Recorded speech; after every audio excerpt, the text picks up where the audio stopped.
আল্লাহ, আজকে শুক্রবার, পবিত্র জুমার দিন। এই পবিত্র দিনে তোমার কাছে একটাই চাওয়া, তুমি সেই অসহায় মানুষগুলোকেও ভালো রাখো যারা অন্যকে ভালো রাখতে গিয়ে নিজের ভালো থাকাকে কুরবানি দিছে।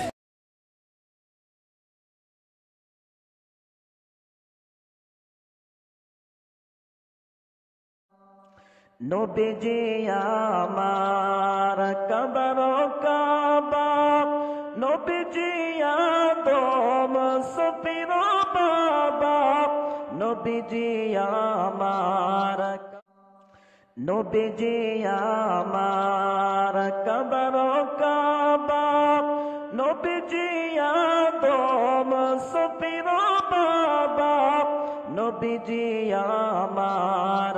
আল্লাহ, আজকে শুক্রবার, পবিত্র জুমার দিন। এই পবিত্র দিনে তোমার কাছে একটাই চাওয়া, তুমি সেই অসহায় মানুষগুলোকেও ভালো রাখো যারা অন্যকে ভালো রাখতে গিয়ে নিজের ভালো থাকাকে কুরবানি দিছে।